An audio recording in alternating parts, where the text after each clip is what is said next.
लग्नाचे दागिने म्हणजे श्रीमंत पेशवाई दागिने. नाशिकचे सुप्रसिद्ध सराफ मयूर अलंकार सराफ. ताज्या बातम्यांसाठी नाशिक न्यूजच्या YouTube चॅनलला सबस्क्राईब करा आणि बेल आयकॉनला प्रेस करा.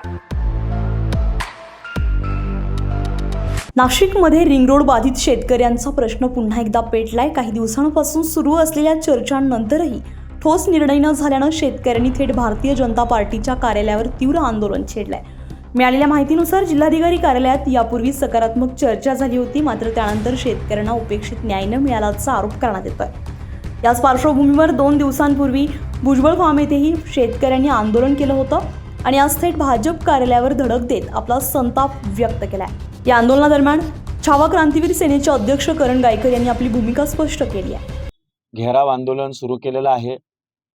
गिरीश भाऊ, आपल्याला विनंती आहे, आपण ज्या पद्धतीनं एक आमदार बनवण्यासाठी रात्रीचा दिवस करताय, वेळ देताय, त्याच पद्धतीने इथं हजारो शेतकऱ्यांचे घरं उद्ध्वस्त होत आहे, हजारो शेतकरी बेघर होत आहे, त्यांच्या जमिनींना मोबदला मिळत नाही. एवढा मोठा सेन्सिटिव्ह विषय आपल्या मंत्री महोदयांच्या आधिपत्याखाली असताना आम्ही काय मागतोय तुमच्याकडे? आम्हाला वेळ द्या आणि आम्हाला न्याय द्या.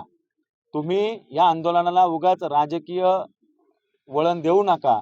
आम्ही तुमच्याकडेच दाद मागतोय. आम्ही तुमच्याच मंत्र्यांच्या दारावर गेलोय, तुमच्याच आमदारांच्या दारावर गेलोय आणि त्या ठिकाणी आम्ही तुम्हाला फक्त शेतकऱ्यांना वेळ द्या आणि हे सर्व जे अधिकारी आहेत जे चुकीच्या पद्धतीनं त्या ठिकाणी काम करताय, जे चुकीच्या पद्धतीनं त्या ठिकाणी बिल्डर धार्जिनं धोरण, अधिकाऱ्यांचं धोरण त्या ठिकाणी जे राबवल्या जातंय, या संदर्भात आवाज उठवून आमच्या शेतकऱ्यांची मागणी काय आहे?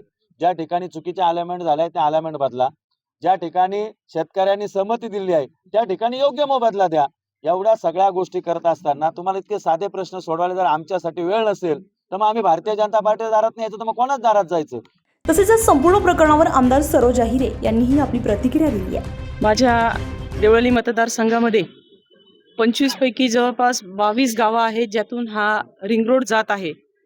या प्रोजेक्टला सर्व शेतकऱ्यांनी स्वागतच केलेलं आहे आणि कायम शासनाच्या मोठ्या प्रोजेक्टच्या मागे शेतकरी कायम उभे राहिले आहे, कारण त्या भागाचा, आपल्या मतदारसंघाचा, आपल्या परिसराचा विकास होत असतो. परंतु हा विकास होत असताना माझ्या शेतकरी बांधवांवर जो काही दर ठरवला गेलेला आहे तो जो अन्याय होतो आहे, काही ठिकाणी मुद्दामून अलाइनमेंटचे विषय क्रिएट केले गेलेले आहे. मला तर माहिती अशी मिळालेली आहे आणि सबळ पुरावे माझ्याकडे आहेत की जी कोणी DPR बनवणारी जी काही एजन्सी आहे किंवा कंपनी आहे, त्या कंपनीने सुद्धा गवळाण्याला नोव्हेंबर 2025 ला प्लॉट खरेदी केले आणि त्याच्यातून फ्रंट मिळेल अशा पद्धतीने हा रिंग रोडचा अलाइनमेंट टाकलेली आहे. अशा पद्धतीने मग याच्यामध्ये अजून कोणी अधिकारी आहेत का? अजून कोणी वरिष्ठ लेवलचं कोणी याच्यात इन्व्हॉल्व आहे की इकडेच अलाइनमेंट घ्या, तिकडेच अलाइनमेंट घ्या? या वरच्या लेवलला जे जे काही गुप्त पद्धतीने काही लोक करत आहेत त्याच्यावर मी शेतकरी बांधवांच्या सोबत आक्षेप घेत आहे आणि म्हणूनच आज या आंदोलनामध्ये मी सामील झालेली आहे.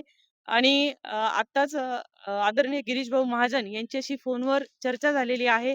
थोड्या वेळानंतर ते मला वेळ देणार आहेत आणि मग हा मोर्चा आम्ही कलेक्टर ऑफिसला नेऊन कलेक्टर ऑफिसमध्ये या सर्व प्रश्नांचा उलगडा करून उद्या मी दिवसभर मुंबईला आहे. मुंबईला असताना माननीय मुख्यमंत्री महोदयांशी या विषयावर चर्चा करून त्यांना एक मीटिंगची पूर्ण वेळ मागून संपूर्ण जो काही अहवाल आहे, म्हणजे जी काही शेतकऱ्यांकडे माहिती आहे, जी माझ्याकडे आहे आणि प्रशासनाने काय तयारी केलेली आहे याचा उलगडा आदरणीय मुख्यमंत्री महोदयांसमोर झालाच पाहिजे. आणि काही रिंग रोड बाधित शेतकऱ्यांचा प्रश्न अद्याप सुटलेला नाहीये. प्रशासन शेतकरी चर्चेनंतरही तोडगा न निघाल्यानं संघर्ष अधिक तीव्र होताना दिसतोय. आता पुढे या प्रकरणात नेमका काय निर्णय होणार आहे याकडे सर्वांचंच लक्ष लागलंय. संजय परमार, नाशिक न्यूज, नाशिक. ताज्या बातम्यांसाठी नाशिक न्यूजच्या YouTube चॅनलला सबस्क्राईब करा आणि बेल आयकॉनला प्रेस करा.